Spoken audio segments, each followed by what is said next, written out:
Hey everybody, welcome back to my channel. This is Abby with Abby Reviews, and this is going to be my review for Cartel Cruise Season 3, Episode 3. Last we left off, old girl was drunk and mad about this damn prenup. And she was about to get this boy to business. Let's see what happened. That didn't go well.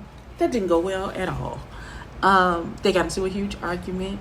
She is trying to get him to understand that it's offensive to her that you are asking her for a prenup. He's like, it's just business, but it's just business. I helped you. It's just a business that I helped you build, that I was your backbone for, that I worked 2 jobs while you was trying to get it together for, that I've lost my family because I am with you, and you trying to throw a prenup in my face. I've given you 50% of my businesses when you won't even give me 2%. Where's the equity? Where's the equity? Michael blows up, and he, at this point they both like, stop filming. You can see the people. When you know what's shit going down that's not scripted. When you start seeing people of the crew standing around like looking like deer in headlights. It was like arguing. He kept arguing, and he was like, my mother would have put a gun to your head and made you sign this. And he's just like, me, the mother of children. Then they went to his ex-wife, and then she was like, that's why you're divorced, and that's why Magic is going through what he going through, because y'all are assholes and blah blah blah blah blah. And so it don't end well. So he walk out. He storm out. We'll see. We did see Eddie at the gym, and Magix comes over. Why is everybody talking to Magix? Where he? Okay, so Magic comes to the gym, and Eddie is talking about, he's trying to get off of his federal, and how, probation is really set up to catch you slipping so they can send you back for the rest of your time. And he's like he don't have much time left on probation. He's trying to get off early. He's like, things are going too good. He suffers from PTSD, like from the life he lived, because that life is treacherous and you are at high alert at all times. And now when he has peace and serenity, it's giving him anxiety, because that's not the life he's used to living. He's used to living that, always checking your six, to make sure ain't nobody trying to put a bullet while you trying to figure out how to put a bullet in the next nigga, just in case he want to act sideways. So he goes to the Magic told him, you need to do some yoga. Perhaps.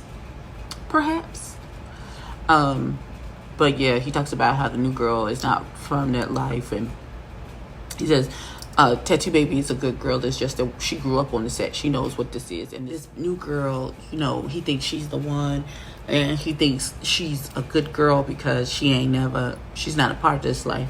And just, okay, I'm gonna let them have their delusions, because I don't know that young lady. She could be sweet as pie. But yeah, that's how we ended it with them. Jesus Christ, I'm only 11 minutes in. All right, let's go. Jesus Christ. So Michael comes, he went and spent the night like at a hotel or something so they could cool off and be in a separate place. He gets back home, and he's like, Marie, he's like, it's not that he thinks now that the drink is worn off, they'll be able to talk it out and get through it. He's like, oh, so now he's calling her name and looking through the house, no answer. He's like, so now we playing games. He going to their bedroom. There's a note on the bed with the ring.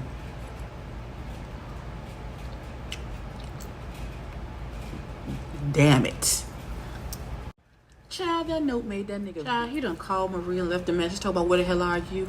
She said, Michael, the letter said, Michael, the day you proposed was the best day of my life, but this prenup, she's like, but you're breaking my heart, telling me that our marriage and our relationship is a business. I need to figure some things out. And she's like, I'm staying with a friend till I can get my mind together. He leaves her a message, talk about, you left me this boofy ass letter. Now you taking my daughter. See, this is why I wanted a prenup. You making it worse, baby. Then he goes outside. He fought the air.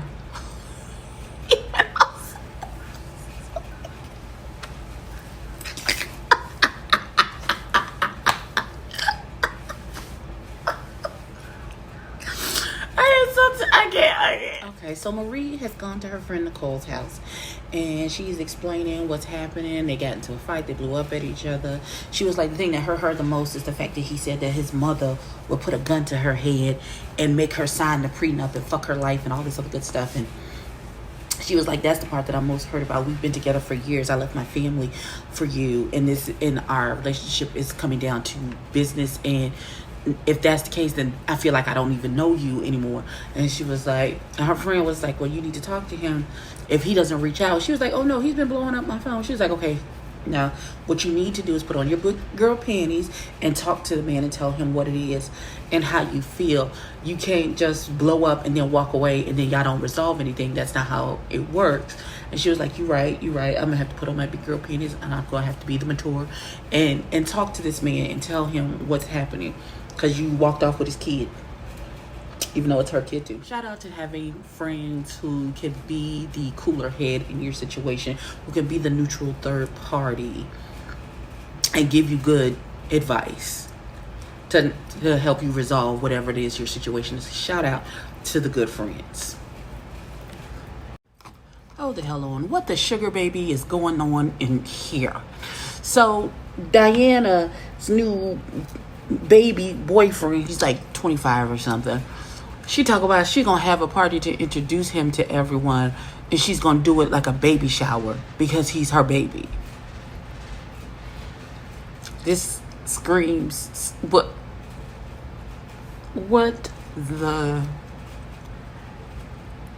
pedophile is happening around here. Like that doesn't. It's weird. It's weird and it's gross, honestly. And you paying for all of this boy stuff. Child. No, ma'am. Boyfriend is down with the idea. And she starts listing off people on the guest list. And she gets to Stephanie. She says, Michael and Marie, I'm not going to invite them. She done walked out the man's life. I don't know what's happening. I don't need that type of drama in my house. She said, I'm going to invite Kat and Eddie, because Eddie is my brother. He's my friend. Any other event that I've had, and he's the only one to show up, so I'm inviting him. I'm not inviting Stephanie because every time there's an event, she's doing the absolute most when the absolute least will do. And she's lucky that we was at Marie's wedding fitting out to knock the ass out. I said, oh, tell us how you really feel. She was like, yeah, I'd have popped her. I said, okay, well, we popping bitches. Okay. I understand, because Stephanie does absolutely the most when the least will do. What, you doing too much, daughter? And then she's talking about, she insinuated that there was something going on between Eddie and her. She was like, yeah, Eddie's my friend. He's my brother, bitch. Calm down. So Eddie goes to see his attorney about filing a motion for early termination of his probation. He has like a year left on the probation. The lawyer was very upfront and honest with him. He was like, it's very difficult to terminate a federal probation. He's like, if you look at the numbers, it would probably be in the single digits, but we're going to file the motion and roll the dice with the judge and see what happens. He's not going to add more time. We can only see if he will let you get off. He's like, because Eddie said he's tired. He has to ask permission to go anywhere. He can't travel. He can't take his kids to like Disney World. He can't do anything with his girl, and it's like they on probation with him and he's trying to get off early. He's only got a year left. They may let him out. We'll see. Now it's the same judge that gave him his sentence, so he said that judge didn't like him, but we'll see what happens. I am really mad that she had a whole ass baby shower. Her friends bought her gifts because they didn't know she was pregnant. They bought gifts for the baby because they didn't know, because she playing word games. Oh my God. Now Eddie is there. Kat arrived. So before the party, Diana told them about Stephanie doing too much and the most and all that bullshit. And he was like, me and Kat are in a good place. Why is she still holding a grudge? Why is she still talking about a situation that me and my baby mama have already, like, we good. We in a good place right now. And then Kat gets there and she's like, lo and behold, here go Eddie ass. Jesus Christ. She was like, I understand. I'm doing everything I can to co-parent with this man. I don't want to go out on social events and then see his face. That's just not what that ain't the kind of time that I'm on. But she comes out and she's like, yeah, he's a boy that I have a love interest in, and I'm with somebody that I want you to meet, and he's a boy. Oh my God, ma'am, they're gonna put you into jail. They're gonna put you under the jail for pedophilia because the language that you're using is not cute. It's not giving what you think it's giving. No ma'am, no ma'am, not at all. Now I want to see how Stephanie crashes this fucking party because this is gonna be some bullshit. So Eddie takes Kat to the side and he's like, I just want to thank you for the other night when I brought you to meet Kat, and she was like, it was very nice. You were cordial. Y'all got to mix and mingle, and I appreciate it, and I want to thank you. And she was like, it's no big deal. She's like, it's not nice. She said, I trust your judgment. I know you love our son, and you wouldn't bring nobody fugazi around our kid. So therefore, if that's who it's gonna be, then that's gonna be who it's gonna be. And I trust your judgment. And he was like, okay, cool. And she's like, but you got to do something about your friend because your friend doing too much. And she was like, what are you talking about? She was like, I just heard what happened at the dress fitting. Why she continued to talk about me? I said, she was like, oh no, she wasn't talking about you. She just had an issue with Diana. And he was like, no, but she's running around confronting people. And Kat is defending her friend,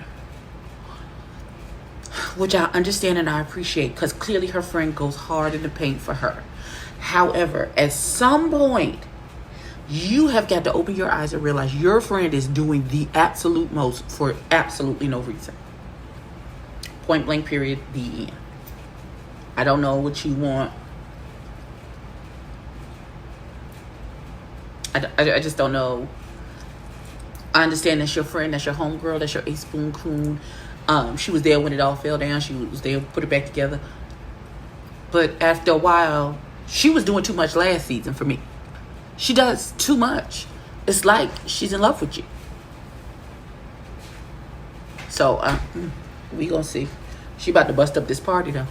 So, they come back in, and Betty is telling them about the case for her sister and how it was, they talk about he's not gonna get a light sentence.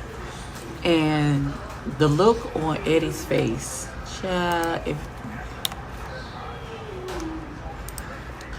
like Eddie gonna be waiting outside the jail for when this fool come out, and they gonna take him for a little ride. That's what he looked like. I'm like, oh Jesus! I immediately went into prayer. I went into immediate prayer on behalf of that child, cause child, that man gonna kill you. Once again, Stephanie is doing entirely too much. You're doing too much. Why are you continue to insert? I understand that y'all friends and everything. Then you talking to this child's daddy, talk about how, well, I was here when you weren't, and blah blah blah blah blah. Okay, fine, but that is irrelevant at this juncture. He is here now. He's in his son's life. Eddie is talking to this girl, and he's trying to figure out what exactly is the issue. Why do you continue to have a problem? I'm in a good place with my baby mama. I'm in a good place with my son. I'm in a good place with all of these people. You're the only one with the issue. You're the one who can't let it go. You act like he cheated on you, like he was your man. Like you really doing a lot for no reason. Even if you try to ride for your friend, you look at what's in your friend's best interest. And if she's in a good place when she formerly wasn't with her baby daddy so that she can co-parent correctly, then shut the fuck up and sit back. Ain't nobody asked you for your opinion on anything in the first place. Girl, go sit down. You're doing entirely too much. Okay, so Marie comes home. She apparently dropped the daughter off the day before they had a conversation, and Michael's trying to be all lovey-dovey, and she's really like, so they sit down and they have a conversation, and he explains to her like the prenup is more the opposite of what she's thinking, is that this will ensure that they are together forever if they have this kind of contract in place. Blase Bloom. So he explains it to her, and she comes around to see his side of it. And he was like, I have a simple contract for you. You know, you don't have to look at it right now, but please look at it. Take it to your attorney, let them look at it, and then we'll go from there. And that's how the episode ended. I feel like she went from understanding his side to, when he pulled out the paperwork, going back to being angry and mad about the whole situation. But we will see what happens on the next episode. So this has been my review and recap of Cartel Cruise Season 3, Episode 3. Please like, comment, and subscribe. Tell a friend to tell a kid, and I will catch you in the next one. Peace.